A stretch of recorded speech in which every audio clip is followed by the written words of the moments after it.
Good morning everybody, it's Monday, April the 5th, 2021. Happy Easter, hope you're doing well, hope you're staying safe. Welcome to the weekly news roundup from Orlando. Tons of stuff going on this week, so let's have a quick look at the headlines. Usual stats for COVID for the US and for Florida in particular. Look at the vaccine rollout and how that's going. Look at hospitalizations in Florida, see if they've gone up or down. Dr. Fauci says that the vaccinations now will keep a fourth wave at bay, which is good news. That wasn't his take on things last week. He also says that the US may not need the AstraZeneca vaccine. What does that mean for the potential traffic light system? What does that mean for vaccine passports for people who have got that particular brand of vaccine? When will cruises resume in the US? Movement on that this week. Also talk about when international air travel will resume. No absolute date, but talk about dates.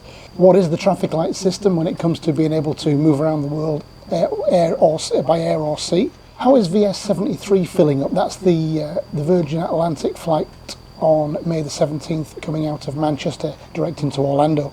I've been following that for a few weeks. Governor Ron DeSantis signed an executive order this week prohibiting the use of COVID vaccine passports on any business in Florida. Florida is going to open the vaccine to everybody over the age of 18 years old this morning. See if there's any queues this morning. I'm going to try and get down there. I am over 18. Possible spot for the Disney Springs Brightline station has been mooted. Let's have a look at that. A man has been arrested for trying to skip the temperature screening at Disney. What does that mean for him? The weekly poll of people about their willingness to go to theme parks has been updated. How does that look? Disney's Magic Mobile, which was being trialled by cast members last week, has now been opened up to the public at large. Disney's Wilderness Lodge opens in June. How do those rooms look? Disney are looking at bringing in reusable bamboo utensils rather than the throwaway plastic kind. How much are they going to be? Maybe not at Disney, but I can tell you how much they'll be on Amazon. Epcot's International Food and Wine Festival kicks off in July. The commemorative Disney license plate became reality this week after it passed 3,000 pre-orders. We're going to have a look at the Walt Disney World Park availability calendar. May and June are filling up, but July isn't. Let's have a look at why. Okay, they are the headlines, and there are a lot of them. There's a lot been going on this week. If you're new to the channel, please do give the video a like if you do like it. Subscribe if you wish. You'll get this stuff every week, and I'm going to try and put in another video partway through the week, which is going to be a hotel review, shop review, store review, restaurant review, or something that might help you when you get here. Okay, let's crack on. US daily cases for Saturday, 66,154. The US 7-day moving average for cases last week was 61,377. This week 65,624. That's up 7%. Active cases this week in the US is 6.9 million versus last week 7.0 million. That's a 1.5% drop. 7-day moving average for deaths across the US 998 last week. This week 873.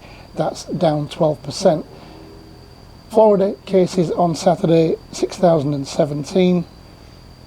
The Florida 7-day moving average, last week 4,958. This week 5,425. That's up 9%. Florida active cases, last week 544,000. This week 492,000. That's 9% down. The 7-day moving average for deaths in Florida, last week 63. This week 71. That's 13% up. So deaths across the US down 12%, even though the average cases per day, new cases per day, up 7%. Active cases down again also. So I think the vaccinations must be having some kind of effect, even though cases are going up. We're going to hear what Dr. Fauci says about all of this in a little while. But I think all in all, this is pretty good news. If cases are going up, but deaths are not, then that's got to be a good thing, and that's got to be playing hopefully on the government's minds when it comes to reopening the borders. Hospitalizations in Florida as of Saturday, 2,894. Last week this was 2,863. That's up 1%. Vaccinations distributed as of March 28 was 180.6, and as of April the 4th, 207.9.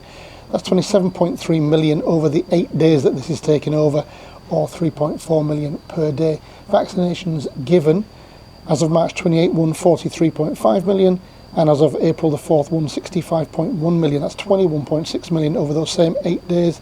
That's 2.7 million. So we've got 35 million to go before April the 16th, and that works out at a little under 3 million doses a day to be given to reach that target of 200 million by April the 16th. And I wonder if there's going to be another target given after that. I guess there might be. The share of people who have received at least one dose of vaccine across the world: Israel 60%, UK getting towards 50%, and the US just over 30%. Europe stands at 13%, so really lagging.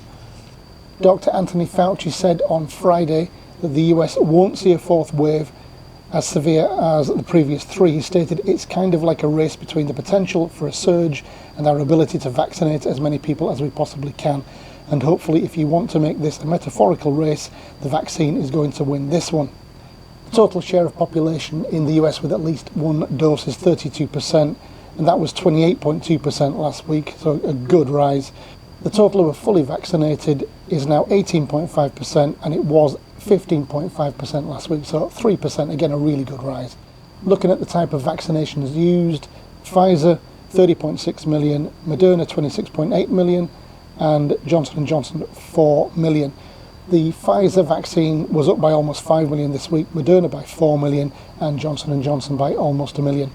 The US hasn't approved the AstraZeneca vaccine yet, and that's used widely in Europe. This week the UK regulator found more blood clot cases but maintained that the vaccine is safe. Dr. Anthony Fauci said on Thursday that the US may not need the AstraZeneca vaccine since they have contracts with 3 current suppliers to vaccinate the whole country, so that they don't need any more. The Food and Drug Administration, the FDA, has not yet approved for use in the US the AstraZeneca vaccine, and more data has been requested by the FDA. What does that mean for vaccine passports, which look increasingly likely to be needed for international travel? There's no reason to believe that just because the US may not need the AstraZeneca vaccine, I do think that they will approve it at some point. I've no knowledge of that, but I can't see any reason why they won't. I think that they had out-of-date data and they want up-to-date data. They've also got this issue of blood clots, but the efficacy of it does seem to be very, very good. So even though the US may not use it or may not need it, I don't think that that will prohibit people who have had that vaccine from using that vaccine with a COVID passport. So I don't think they're going to be stopped from coming to the US simply because they've had the AstraZeneca vaccine. Florida maintained its 25th position for percentage of people with at least one dose of vaccine, and Florida went up from 26th place to 25th place this week for the percentage of people fully vaccinated. Last week I talked about the moratorium on cruises being allowed to enter and leave the US, and the CDC ruling that there would be no cruises before November the 1st, 2021. Late last week, new guidelines were published by the CDC, but it seems these were ambiguous when it comes to an actual date. Test voyages will be needed and further guidance will follow from the CDC.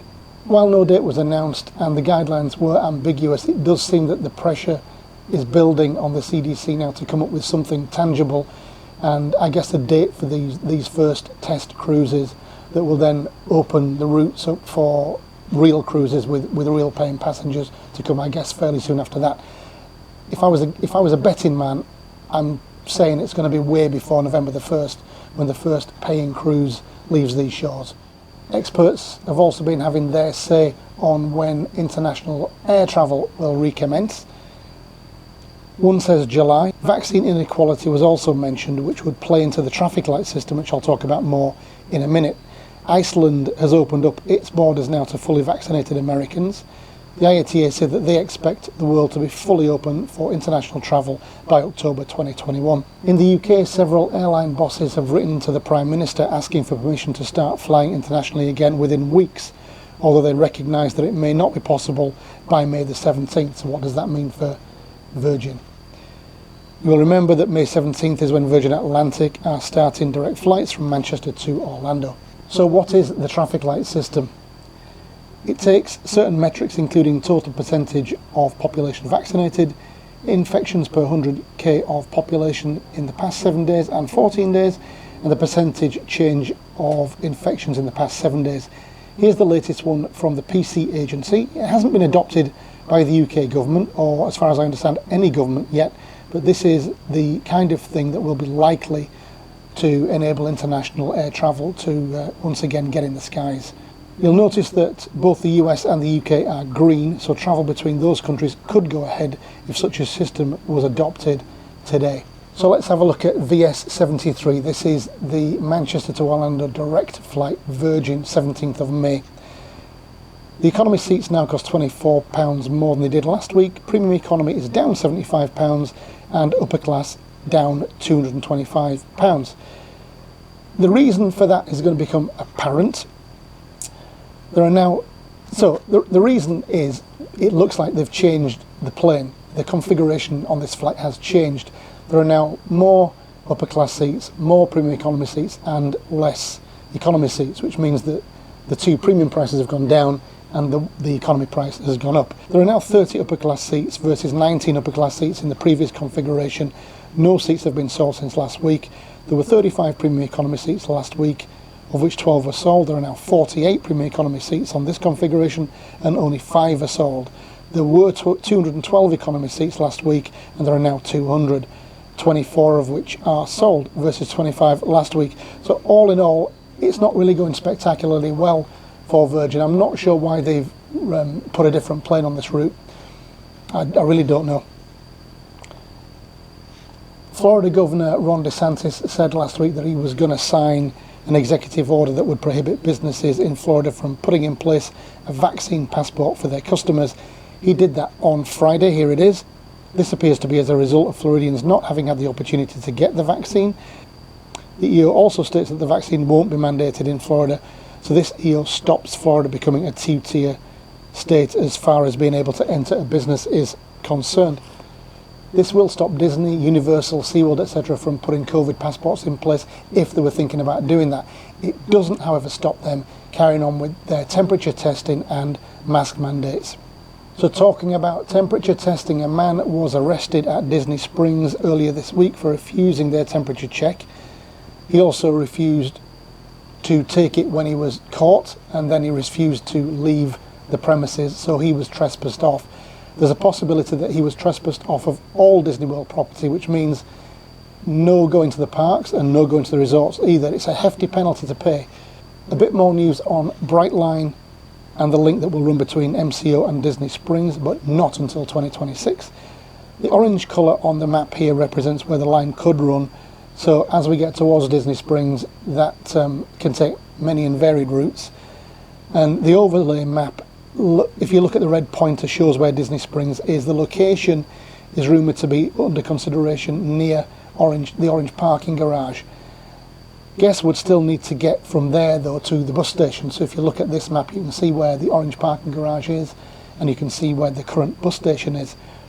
I've got an idea that there will be another bus station built near to the orange parking garage if that's where the location is going to be. Simply, well, two reasons. One is to stop people who are just arriving into the resorts or leaving the resorts having to mingle with people who are getting to and from parks. And then the other reason is to stop people having to lug tons of luggage around with them from basically one end of Disney Springs to the other.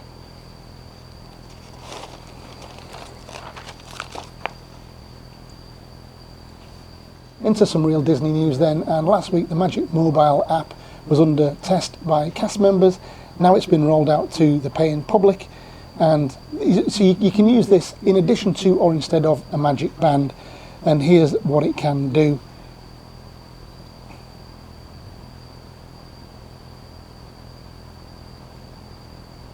My suggestion would be, if you're going to use the Magic Mobile app, would be to get used to that. Download it before you turn up to Disney. Make sure you know what it can do and you know how to use it. The latest weekly poll that looks at how comfortable people are in going to theme parks says that the percentage of people who now would visit a theme park is at 34%. That's the highest since these polls took place since the parks reopened. Wilderness Lodge will reopen on June the 6th to non-DVC members. It has been open to DVC members up to now. There's been a complete refurbishment of the rooms, and those rooms now look way better than they did before. They were a little dated and now they're looking very, very fresh and quite bright when they were quite dark before.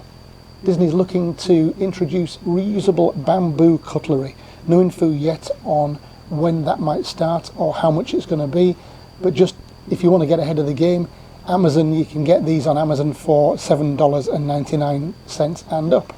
The Epcot International Food and Wine Festival kicks off again this year on July the 15th and will run through until November the 20th, 2021. Food and drink from a number of different countries not normally found in World Showcase, along with those that are, will be on offer.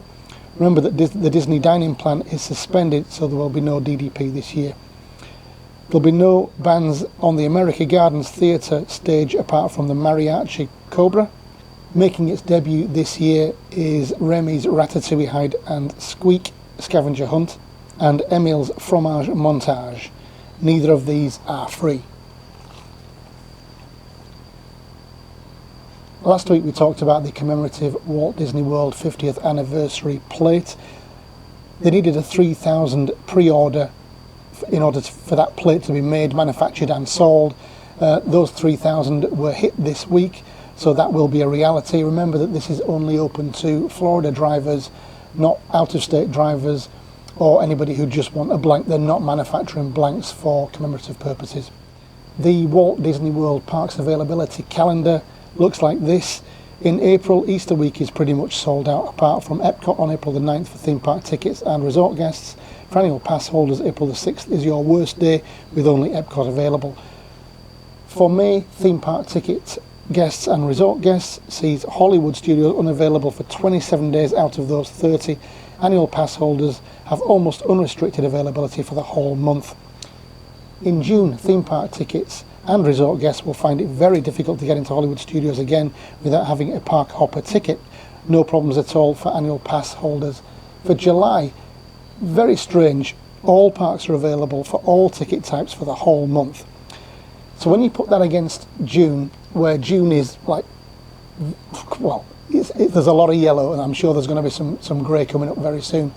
For July to be all green, I just wonder whether there's some agreement already in place to increase the capacity for the parks, because I can't imagine why it suddenly stops on June the 30th in terms of the yellows and doesn't even hit July the 1st or 2nd. That makes no sense to me.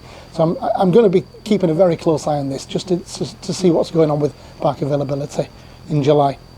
So finally, October the 1st sees no availability at Magic Kingdom for theme park tickets and resort guests, as it is the 50th anniversary of Walt Disney World and everybody wants to be at Magic Kingdom. For annual pass holders, the overflow from Magic Kingdom has gone to Epcot for the opening of Remy's Ratatouille Adventure in the France Pavilion. Okay, finally let's have a look at the weather. Looking really nice for the next 10 days, no real issues to talk about. Getting warm, as you would expect it being April. Okay, that is the news, plenty of it this week. I'm hoping there'll be plenty of it next week and it'll all be good.